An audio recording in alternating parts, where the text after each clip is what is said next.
स्वागत है आप सभी का छोटी मोटी ज्ञान में। प्रधानमंत्री जन धन योजना, इस स्कीम के बारे में आपने कभी न कभी जरूर सुने होंगे या फिर कहीं ना कहीं जरूर इसके बारे में समझे होंगे। लेकिन मैं आपको गारंटी के साथ बता सकता हूं कि कई सारी इसमें ऐसे सुविधाएं भी है, कई सारी इसमें ऐसे बात भी है जो आपको अभी तक नहीं पता चला हो, या फिर आपको यह भी गारंटी मैं दे सकता हूं कि इस वीडियो को देखने के बाद आपको एक एक डिटेल्स सब कुछ पता चल जाएगा। आपको इस वीडियो को देखने के बाद दूसरे वीडियो में जाने की जरूरत भी नहीं पड़ेगी। जैसे कि कई सारे सवाल होते हैं लोगों के कि अगर मेरा पहले से किसी बैंक में सेविंग अकाउंट है तो क्या मैं इस अकाउंट को भी खुलवा सकता हूं, या फिर मैं इसमें क्या ज्वाइंट अकाउंट खुलवा सकता हूं, या फिर अगर मैं इस अकाउंट के तहत लोन लेना चाहता हूं तो क्या मुझे लोन मिलेगा, या फिर अगर मैं इस अकाउंट में कुछ पैसे रखता हूं तो क्या उस पैसे में मुझे इंटरेस्ट भी मिलेगी, या फिर अगर मैं पैसे नहीं रखता तो क्या सरकार इस पर जुर्माना भी काटेगी, या फिर अगर मैं स्टूडेंट हूं और फिर मेरे पास करने का कोई काम भी नहीं है, या फिर अगर मैं बेरोजगार हूं तो क्या मैं इस अकाउंट के तहत सरकारी योजना का लाभ उठा सकता हूं। कई सारे सवाल लोगों के देखूंगा। सबसे पहले शुरुआत यहां से करते हैं। इस अकाउंट को खुलवाने के लिए आपको कुछ भी नहीं करना है, बस आपकी उम्र 10 साल से ज्यादा होना चाहिए। अगर आपकी उम्र 10 साल से ज्यादा है तो आप नियरेस्ट किसी भी बैंक में आप विजिट करो, वहां पे आप आधार कार्ड पैन कार्ड के साथ वहां पे कुछ जरूरी डॉक्यूमेंट्स वो लोग मांगेंगे और फ्री में आप अपना अकाउंट खुलवा लो। आपको कोई भी झमेला करने की जरूरत नहीं पड़ेगी।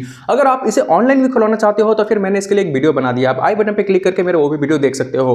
फिर आगे बात करते हैं बेनिफिट की। बेनिफिट की बात करूं तो सबसे पहले इसमें है नो मिनिमम बैलेंस रिक्वायर्ड, मतलब कि आप जीरो बैलेंस अकाउंट पे भी आप इसे अपने खाते को रख सकते हो, खोल सकते हो। मतलब आप अपने चाहो तो अकाउंट खुलवा लो, आप सारी सुविधा आपको मिल जाएगा। आप पैसा मत रखो लेकिन अकाउंट खुलवा लो, अकाउंट का सुविधा तो आपको मिल जाएगा, बैंक का सुविधा तो आपको मिल जाएगा। नॉर्मली आपको इसमें करना क्या है, आप बस बैंक अकाउंट खुलाओ। अगर आप इसमें कुछ पैसा नहीं रखते हो, जीरो अमाउंट है अगर आपका, तो सरकार इस पर आपको कोई भी जुर्माना नहीं लेती है। लेकिन अगर वही आपको बता रहा हूं कि आपने चलो ये आपका बैंक अकाउंट है, आपने इसमें कोई भी पैसा नहीं रखा तो सरकार आपसे कोई भी जुर्माना नहीं वसूल करेगी। लेकिन अगर आपने अपने बैंक अकाउंट में पैसा रख भी दिया ना तो सरकार आपको उस पर इंटरेस्ट उल्टा जरूर देगी। मतलब समझ रहे हो, पैसा नहीं रखे तो सरकार आपसे जुर्माना नहीं लेगी, लेकिन अगर आपने पैसे रख दिए तो सरकार उस पैसे पे आपको इंटरेस्ट भी देगी। तो यह है पहला सुविधा। दूसरा, 6 महीने के बाद आपको ओवरड्राफ्ट की सुविधा भी आपको प्रदान की जाती है। ओवरड्राफ्ट होता है क्या है, अब आपके मन में यह सवाल आएगा। देखिए, ओवरड्राफ्ट यही होता है कि मान लो आप अपने बैंक अकाउंट में एक भी रुपया नहीं रखे हो, जीरो बैलेंस है, बट फिर भी अगर आप इमरजेंसी के टाइम पे चाहो तो बैंक जो भी एटीएम होता है, एटीएम से आप 10,000 रुपए तक विड्रॉ कर सकते हो।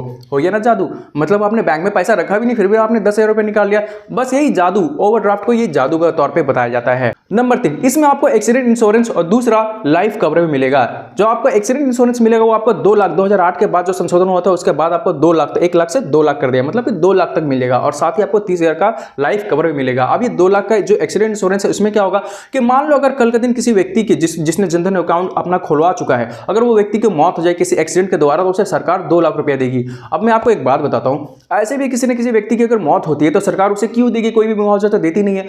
लेकिन अगर उसने जनधन अकाउंट अगर खुलवा लिया है और उसके बाद अगर किसी व्यक्ति की एक्सीडेंट होता है तो सरकार उसे 2 लाख रुपया मुआवजे के तौर पे देती है। तो आप देखो, फायदा तो इसी में है। बस अकाउंट खुलाना है, सरकार फ्री में उसे पैसा देगी, वरना सरकार फ्री में ऐसे किसी को तो पैसा नहीं देती है। तो दूसरा अगर होता है जो लाइफ कवर दिया जाएगा 30,000 रुपया का। अब ये लाइफ कवर क्या होता है, आपके मन में ये भी सवाल होगा। तो देखो, लाइफ कवर में ये होता है कि अगर बाई चांस किसी व्यक्ति की जो मौत ऐसे ही हो जाती है, मान लो कि एक्सीडेंट के तहत हुआ तो 2 लाख, और अगर ऐसे ही हो गया, मान लो चलते थे गिर गया और मौत हो गया, फिर कोई बीमारी से मौत हो गया, फिर किसी भी वजह से अगर मौत हो जाती है तो 30,000 रुपया फिर भी सरकार उसे देगी। अब किसी भी वजह से तो नॉर्मली हर रोज कहीं ना कहीं व्यक्ति मरते रहते हैं, लेकिन क्या सरकार उसे पैसा देती है? नहीं देती है। क्यों देगी? लेकिन कितना फायदा है जनधन अकाउंट का, बस वो जनधन अकाउंट अगर खुलवा लेता है तो सरकार उसे एक्सीडेंट के तहत 2 लाख रुपया, और अगर ऐसा ही अगर मृत्यु हो जाए तो 30,000 रुपया उसे मुआवजे के तौर पे देती है। अगला बेनिफिट, सरकारी योजना के तहत जो भी पैसे अगर आपको मिलने की रहती है तो आपको सीधे बैंक अकाउंट में वो पैसे मिल जाती है। पहले क्या होता था कि नॉर्मली आपको ऊपर से जो भी पैसा भेजा जाता था वो मंत्री, फिर उसके नीचे का मंत्री, फिर नीचे का मंत्री, मान लो 100 रुपये भी अगर भेजा गया तो आपको उससे 10 रुपया ही मिलता था। जिस भी मंत्री के हाथ में वो पैसा आया वो थोड़ा थोड़ा अपना कमीशन साइड करते गया और फिर आपको 100 रुपये की जगह 10 रुपये ही मिला।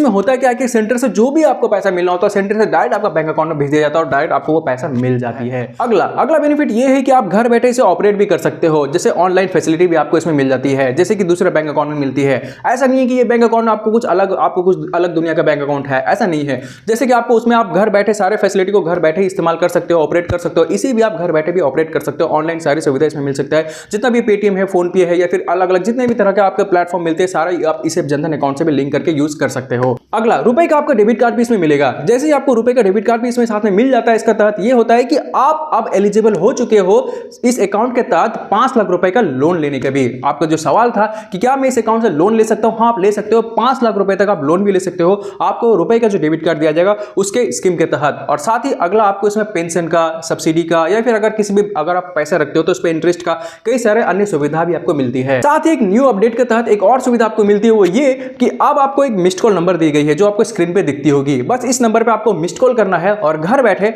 आपके अकाउंट में कितना पैसा इस वक्त है, या फिर अगर स्कीम के तहत कोई पैसा अगर आया हो, या फिर अगर पेंशन ढुका हो, या फिर अगर किसी भी तहत आप इस वक्त आपके बैंक अकाउंट में कितने पैसे हैं, वो आप घर बैठे इस नंबर पे मिस्ड कॉल मार के आप जान सकते हो। लेकिन वो मिस्ड कॉल आपको अपने रजिस्टर्ड मोबाइल नंबर से ही करनी है।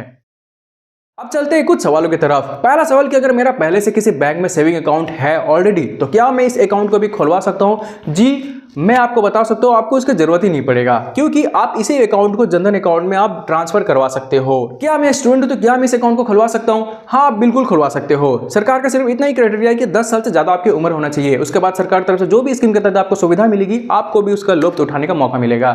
इसके तहत अगर फिर से मान लो कोरोना के तहत लॉकडाउन या फिर किसी तरह के इस तरह का विपत्ति आती है, तो सरकार जो भी मुआवजे के तौर पर या फिर कुछ पैसे आपको देती है, ट्रांसफर करती है, तो फिर अगर आपका ये अकाउंट हुआ तो आपको इसी अकाउंट में डायरेक्ट वो पैसा मिल जाएगी। अगला सवाल, इस स्कीम के तहत मैं कितने पैसे विड्रॉ कर सकता हूं? तो देखो, इस स्कीम के तहत जो लिमिट है वो 10,000 रुपए की है। मतलब आप किसी भी एटीएम मशीन से 10,000 रुपए तक विड्रॉ कर सकते हो, और या फिर अगर ऑनलाइन शॉपिंग करो तो 10,000 रुपए तक 24 घंटे के अंदर 10,000 रुपए तक की शॉपिंग कर सकते हो। इसके बाद फिर अगला दिन का वेट करो। अगला सवाल, अगर मैं इस बैंक अकाउंट में कुछ पैसे रखता हूं तो उस पर मुझे क्या इंटरेस्ट रेट मिलेगा? चलो, मिलेगा ये तो पता, लेकिन कितना मिलेगा? तो देखो, ये डिपेंड करता है कि आप किस बैंक में जाके अपना खाता खुलवाए हो, उस बैंक का लेटेस्ट अपडेट क्या है, या सेविंग इंटरेस्ट का क्या अभी इंटरेस्ट रेट चल रहा है, ये डिपेंड करता है उसी बैंक पे। तो इसके लिए आपको खुद ही अप टू डेट रहना पड़ेगा। अगला, अगर मैं जॉइंट अकाउंट, दो जन मिलकर अगर जॉइंट अकाउंट इसमें खुलाना चाहता हूं तो क्या खुला सकता हूं? जी बिल्कुल खुला सकते हो। मैंने आपको पहले ही कहा था कि अदर बैंक का जो जॉइंट अकाउंट होता है, या अगर बैंक में अगर आप जाके अगर अकाउंट खुलाते हो, वहां जॉइंट अकाउंट आप खुलवा सकते हो, तो यहां भी खुलवा सकते हो। ये डिफरेंट नहीं, आप इसे डिफरेंट मत मानो। जैसे कि दूसरा बैंक में आप अकाउंट जैसे भी खुलाते हो, जो सुविधा मिलता है वो सुविधा आपको यहां भी मिलेगी।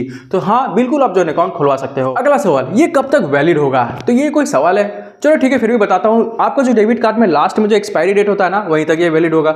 या फिर अगर आप खुद भी चाहो तो बैंक में जाके इसे क्लोज करा सकते हो, या फिर अगर किसी व्यक्ति की मृत्यु हो जाए तो ये वहां भी बंद हो जाएगा। 3 माध्यम से ये इनवैलिड हो जाएगा या फिर बंद हो जाएगा। अगला, क्या मैं 2023 में अभी इस अकाउंट को खुलवा सकता हूं? जी बिल्कुल खुलवा सकते हो। और इसके अलावा अगर आप कोई भी क्वेश्चन अगर आपका बच गया हो, कोई भी सवाल अगर आपका बच गया हो, तो कमेंट सेक्शन में कमेंट करके जरूर पूछें। हम आपका एक एक कमेंट का जवाब देंगे। और जाने से पहले लाइक शेयर सब्सक्राइब जरूर कर दीजिएगा। वीडियो अच्छी लगी हो तो लाइक शेयर सब्सक्राइब जरूर कर दीजिएगा। एक ही बात को 2 बार बोला हूं इसलिए, ताकि आप लाइक बिना किए मत भागिएगा।